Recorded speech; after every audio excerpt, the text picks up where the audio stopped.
Hi, everybody, and welcome to this episode of Get Smart About Email Marketing. I'm your host, Stephan, and we've got a phenomenal show planned for you today. A lot of really great information. Now, a couple quick housekeeping items before I bring on our guest, Adam Tuttle from ActiveCampaign. First things first, if you're watching live and you run into some tech difficulty, just hit refresh, log back in after about a minute. You should be fine there. Or worst case scenario, on our landing page, I have a link to watch it on YouTube or on Google+. So that's that. And otherwise, let's see. Don't forget, if you haven't already, the other housekeeping item is to sign up on our landing page for updates so that I can tell you a little bit more about this show when we have the recap out, as well as the other two episodes coming up in this series. They're going to be fantastic. One is in February, one's in March. Nice and easy, but really chock full of great information. So really, that's it for housekeeping items. And again, thank you for coming and watching and asking your questions. Now we're going to bring in Adam Tuttle from ActiveCampaign to first just give us a little bit of a rundown of yourself. You're the head of sales over there. I've known you for a couple of years since you joined the company. Been a customer of ActiveCampaign for 8.5 years, I think now, and I use them for my email marketing as well as for my clients. Great service. And Adam's going to talk with us about marketing automation and how you can use the data that you're mining from our campaigns, from our email marketing programs, to get a lot more targeted and specific with your messaging, and as a result, get better conversions, because that's what this is all about. It's a one-to-one communication, and we want to build value, but at the same time, we'll move past all this feel-good stuff. Let's actually get some business done. And so marketing automation, segmentation, things like that, that helps when it comes to targeting your messages and reaching the right people at the right time so that they can take that next step with you. So Adam, welcome, buddy. How are you today? I'm doing great. Thanks for having me on.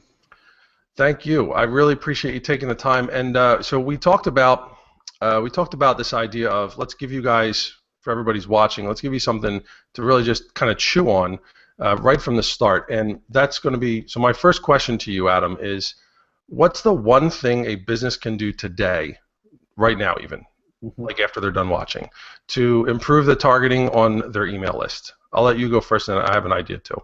Sure. So my response is kind of twofold. The first one would be something that we're going to address further on, but definitely I cannot emphasize the importance of it enough, would be if you're doing one-off emails where you're sending to just groups of people, maybe a monthly update or a feature release or whatever it could be, I would highly recommend segmenting your list. Anything you can do to target the list is definitely going to be better for you. On that regard, typically with opens, engagement, all that kind of stuff. On the flip side, if you're using a platform like ActiveCampaign or even one of our competitors that allows you to do automations, I would say anything that you can do to have automations that go beyond just like a welcome email or something like that, where you're looking for maybe data within a custom field or a tag that's been added to their contact record, to choose when to send other information to people. Again, it's essentially segmenting still, but it's just on an automated level now, where you're looking for certain things to trigger emails to send out to the right people at the right time, based on actions or data that you've determined to be important. That's clutch. That's really, really important. And you're going to have to spend a few minutes kind of chewing on what is important to your business. You'll have to really think about your sales cycles and your lead nurturing and all that other stuff, because then you can create that map. I mean, you need to have your goals first before you can create that map. And kind of along those lines, so my thought for the one thing that you could take away with this and run with this right from the start would actually be to clean up your list. And if you think of it, if you've amassed a bunch of people over the course of time and you're not doing any of this, data mining, if you will, or filtering or whatever, you may have people that aren't interested, you may have people that aren't relevant anymore, or that you're not relevant to anymore. And so clean up your list. Run what's called a re-engagement campaign, and that's real quickly what that is to send an email to people who haven't engaged with any of your emails in the past maybe 5-6 months. Send them just kind of a polite notice saying, hey guys, we're cleaning things up around here, doing a little spring cleaning. If you're still interested in getting our emails, that's great. We'll still send them to you. Could you do us a favor and maybe fill out a little bit more information about yourself so that we can send you the right stuff? If not, and you want out, totally cool. You know, so and then you can dump all the people who aren't interested, and which is again totally fine. Think quality over quantity, and then you have a really great core group of people who are interested in your content, who are interested in developing that relationship, and then you can again begin to tailor your messaging to those guys. And honestly, there's fewer of them after a re-engagement campaign, so you won't have as much work to do to clean up your list. So those are, I guess, those are our first two, really like big takeaways for you guys. And again, hope you can run with that. And if you have any questions, again, please leave them in the chat. So speaking of lists, Adam, you can create list segments, and in most email marketing systems, you can create like a segment or a group or a filter based on some criteria, and then you obviously can create separate lists. What are your suggestions on when to use each one? Like, when would you do a separate list versus when would you just build a group of people off of your existing list, with a segment?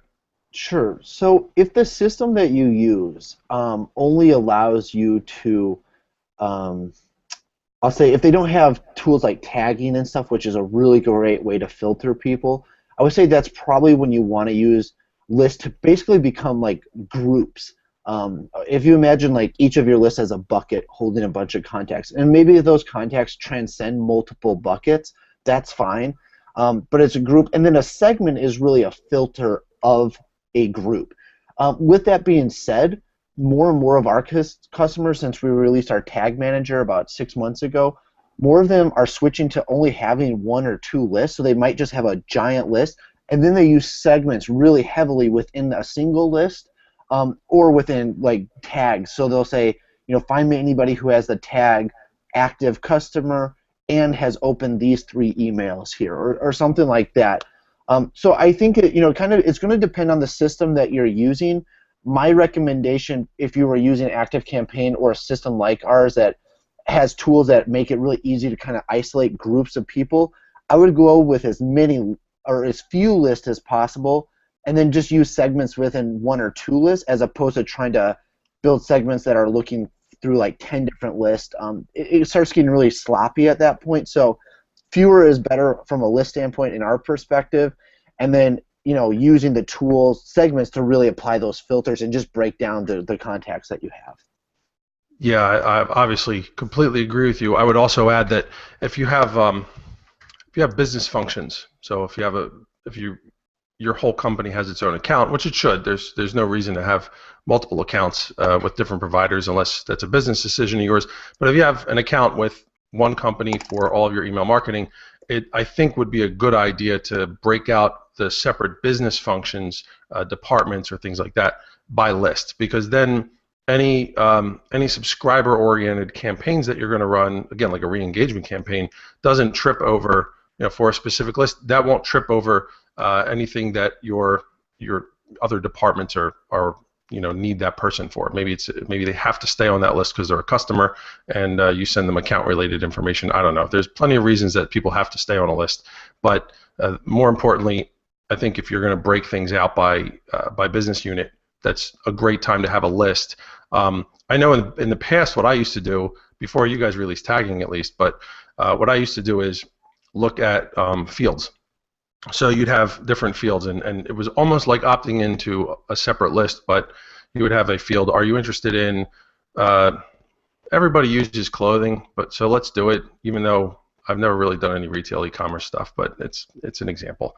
All right, so you're a clothing retailer. You have your list. Are you interested in men's clothing? Yes or no? Are you interested in, another field is, are you interested in women's clothing? Are you interested in clearance, right? So everybody kind of checks their preference to these things. It's all a field within a list, and these kinds of fields have, I think, as Adam's describing, have kind of been replaced by tags over the last couple of years because it's a little more flexible, but by and large, it's the same concept. It's kind of a check mark against some kind of a criteria. And so if you don't have a tagging system, you could always use fields. Use separate fields, and then you can build off a segment that way. Yep, hope that made sense. All right, I got another question for you, and I'm just reading it, so forgive me for looking to the side here. Want to just kind of switch gears a little bit, because again, we're talking about people within your main system, And we have, so there's been kind of this tricky situation lately where email marketing is, it's going past this batch and blast. It's becoming a lot more targeted, just like we're talking about today. And that starts to tie into your CRM, right? I mean, so what are the kind of things that you could look for, that somebody could look for when they realize that it's time for their business to move into some kind of CRM functionality, and which is customer relationship management, if you've never heard that phrase. It's a way for you to stay in touch with your customers and kind of track where they are in your sales cycles and things like that. So I guess, Adam, what are some of the basics? Because you guys integrate with a lot of them, so I'd love to hear what some of the main features are, and I guess where you may want to consider making sure that your email marketing still runs through a service provider as opposed to running through a CRM, because I think there's some really compelling reasons to do it that way. Sure. So I think the biggest thing is that when you're looking for a CRM is understand the functionality that you need. We have a CRM built into ActiveCampaign, and it's a simple CRM. What I mean by that is it's really straightforward. There's kind of like 3 essential parts to it, and you can manage your sales cycles. A CRM is great to be used when you're doing things like, for me, we have customers that sign up for trials with us. If I do a sales demo with someone, I want to follow up the next day. Even though I know they're getting automated emails from ActiveCampaign that look like they're coming from me already, I still want to have a personal touch, and that's where the CRM kind of steps in. Where I think that people need to evaluate is, you can go with a tool like Salesforce, which is an incredible enterprise solution. You pay for it. It is very expensive, but for certain companies that, especially when they're having hundreds of users and they're trying to integrate with lots of different platforms, that's a really awesome tool to use. Whereas if you're a company that says, hey, we've got 15 or 20 sales guys, we just kind of need an automated workflow, we just need a system to make sure that everything's going systematically through, that's where a tool like ActiveCampaign CRM can maybe be a little more useful to you. So I think, one, kind of knowing what you're looking for and evaluating what resources do we actually need. The second thing is, when you're looking at a CRM, if you have an email provider already, you should definitely look into how they integrate with that email provider. There are some systems that integrate really, really well with certain tools, and there's some that integrate okay with other tools. And so, even like Stephan said, ActiveCampaign integrates, I believe, with close to 3 dozen CRMs at this point in time. There's 2 or 3 of them that are pretty good. As far as the integrations are much more of a live sync. And there's a lot of them that are really basic. So, a contact is added in your CRM, they get added into ActiveCampaign or vice versa.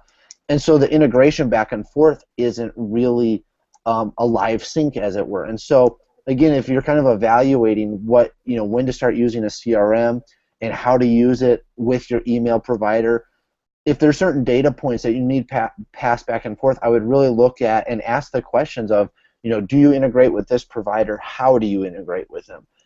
Sometimes people kind of assume that just because you integrate, it's going to be a very in-depth integration, and that's just not always the case. And so you kind of got to, go at it as, I think, just asking questions. And, again, it's really taking a step back at the end of the day and looking at your need as the user and how do you kind of accomplish meeting that need.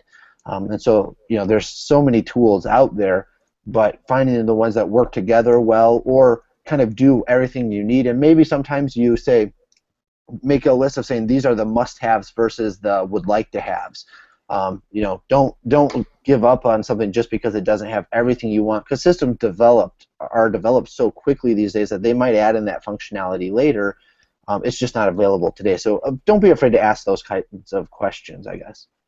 Yeah, that's a huge tip. I have a feeling I'm going to want to write that one up actually later on too, as a sort of spin-off blog post, because you're right. I mean, how do you integrate with a tool? I mean, and it's any tool. Like, how do these integrations work is so important, because you look on a website, right, for a service, for whatever service it is, and they list all these logos, like dozens and dozens and dozens of logos of how, of all the logos that they integrate with and whatnot. But then, so you in your mind, you're like, oh, cool, I use this tool, and now I want to use this tool. The two of them talk to each other. I'm fine.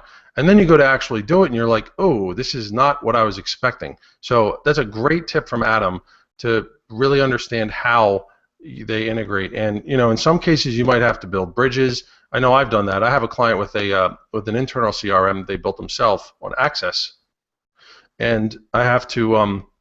So that obviously doesn't work with any of the internet. So anything that we have going on with ActiveCampaign, we actually feed into a sort of a bridge, and then they deal with it, and anything changes they make on their end, they pass over to me, and then we pass it back. So we have this bridge that we created, and it works. It's not real time. I'd love it to be, but speaking of bridges, I love the segues today.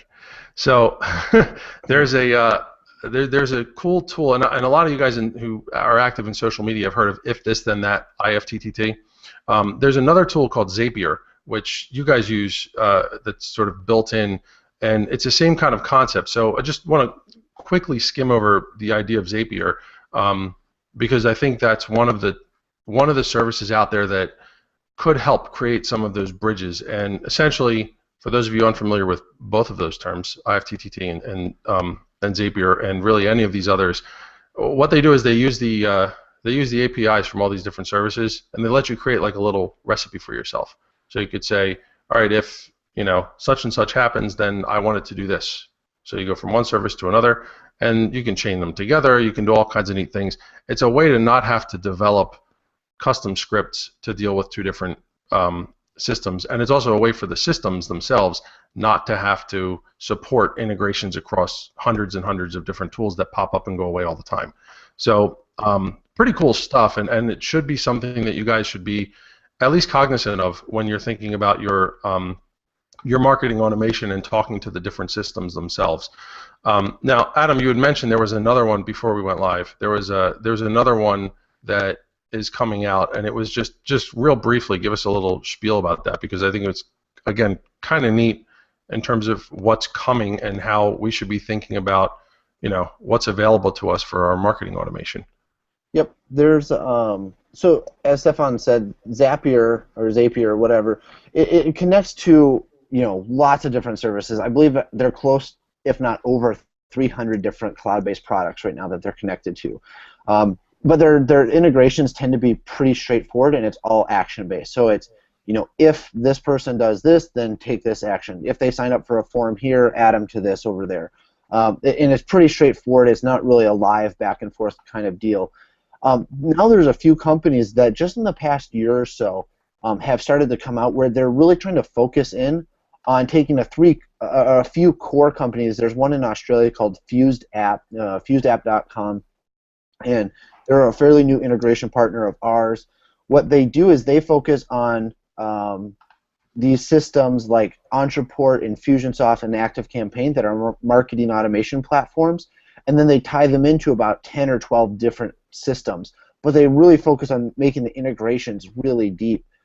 So you're actually triggering like certain automations based on if somebody watched a 50% of your video that's hosted by Wistia or something like that. And so they're kind of, instead of having every integration out there possible, they're choosing a few core companies to look at, and then they're starting to build other integrations with those companies based on the demand that they see, but really focusing on building quality integrations overall. So it's super cool to see the market kind of starting to add those things in. I expect we'll see a lot more over the next couple of years. Yeah, that is pretty cool. And again, it speaks to this idea of doing something, mapping out and creating a more, using data and using these opportunities that we have to create a better experience and a more informed experience for our customers, because then that builds trust. Everybody loves you, they buy from you, and better yet, they recommend you, which is, that's the next step in the journey, and that's a beautiful thing to have because it's free sales, free sales and marketing for you. Right. So I got, we kind of have really one more topic in about 10-15 more minutes to chat. But I have a feeling we'll be able to get into most of it here. In the beginning, those of you who are on the list to get alerts and things like that about the show, yesterday I had sent out a reminder, but I had sent out 2 ideas for you guys to be thinking about, and I put them in the chat in the very, very beginning, so I'm just going to read them out because I think it brings it back full circle. So to get in the right mindset of marketing automation, there's really 2 things you got to think about. First, what kind of information are you sending to your subscribers? What is it? Anything. I mean, it could be like 50 different things. Whatever it is, write it down and understand what you're providing them. What is going into their inbox? Are they sales? Are they is it just, you know, links to blog posts? Is it conversational? Whatever it may be. The second thing now, you take stock of all that, and then you look at what can I, you know, how does knowing what they're interacting with make me give me the ability to provide them better information in the future, you know, better messaging, more targeted messaging. So if I'm sending the example I use is actually an example from somebody in the audience, a friend of mine named Andy, and you know, the example I used in the email was, you know, she has a phenomenal newsletter she sends out bi-weekly, and in that newsletter is a link to one of her short little clips, a video that she knows this video is part of her funnel process. So, you know, once you know that, in theory, if someone were to click on that video and within the email, then you know that that person's a little bit farther along in the lead nurturing process than somebody who doesn't.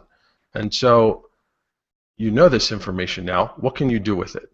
And so we, you know, she and I, we had actually talked a couple days ago about some ideas, and but that's the whole point of marketing automation. It's really saying, what am I sending people, and then what can I do with the information of knowing that they engaged with it and knowing they interacted with it, and then how can I send them follow-ups? How can I build, you know, more of a rapport with them and send them, you know, really, really highly relevant messaging down the road.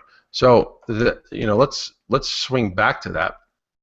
And I guess we could talk a little bit. I gave you guys one example of how an automation could work. You know, I guess right now let's just take a few minutes, Adam, and just riff off a few different ways that you know, that automations can work. I think most people are used to drip campaigns, which is you sign up for something. They're also called an autoresponder. So you sign up for something, and then you have a series of emails that comes out every single time. You know, over a series of, you know, 10, 12 days, whatever. But there's a lot more to this than that, right? Yeah, absolutely.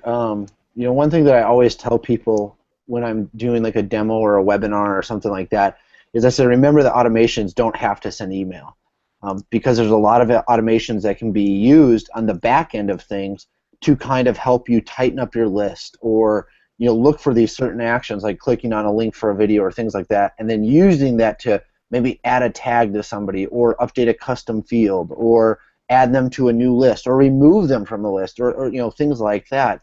You know, for example, we have a lot of people that will come in. You obviously have your welcome automation email, but they'll actually have a trigger set up for a second automation that says, if somebody clicks on this link, then create a deal in the CRM for me with a task to call them. An example I often give is I work with a broker down in Florida, and his customers are spending tens of thousands, if not several $1 million at a time. So it's not something that people just do every day. But he's got this key link in his emails that he sends out, and if they click on that, to him, that's a pretty solid indication that they're at least interested in what he's got. And so he always tries to follow up personally with him. So he actually has an automation built that doesn't send any emails, but it alerts him when somebody's clicking on that link so that he can call them within about a day. And just say, you know, and so he's using that on his sales process, which is a very personal business, to kind of choose, hey, that's when the automation stops. But that's when I step in and start using the CRM aspect of it, and stuff like that. And so I think, you know, that's one example. The other thing that I'll mention is that, you know, like you said, a lot of times people think of it when somebody's added to a list, then you start this drip marketing, as it were. We currently offer 16 different methods of entry into an automated series. So only one of those is when someone is added to a list. So that leaves you 15 different things, and it can be things like someone clicked on a link in an email, they opened an email, they had a tag added, they unsubscribed, they clicked on a certain form. There's a lot of different ways to do it, and so I would just keep an open mind. You know, kind of going back to your point, one thing that I always tell people to evaluate when they're doing this is ask 3 questions. Ask, why am I doing this? There always has to be a reason. If you're building a regular one-off email, or an automated series or whatever it might be, and you're just doing it because, that's not a good reason and you shouldn't be sending the email. That kind of mentality will destroy, the success you can have with email marketing. So ask why always. Why am I doing this? The second one is what tools will make me successful in helping me reach that goal? And then the third one is how. How do I evaluate success? So if I'm going through and I can now see people have gone through my series, but I'm not getting the open rates I want, or I'm not getting enough people to click on that link, or whatever it might be, then I need to reevaluate how I'm doing this. And then it's a cycle. It just keeps going round and round and round. But you should always be asking yourself those three questions. And that's, I guess, the mindset that I would try to take when you're building automations. Remember that you don't have to build emails. There's a lot of things you can do behind the scenes just to help yourself out. And then 2, always be evaluating what you're doing and the reason that you're doing it. Yeah, that's really, really important point, because, and you guys have heard, those of you guys who pay attention to some of the stuff that I like to talk about, it's always about goals, it's always about the why, asking that next question and pushing forward until you've kind of exhausted all reasons, and then you work backwards, really important point there. And I would also add, as far as the makeup and the structure of these things go, you'll get a lot more out of it if your system allows you to create more modular kind of automations. So, you're probably in the back of your mind thinking, oh my God, I'm going to create this series.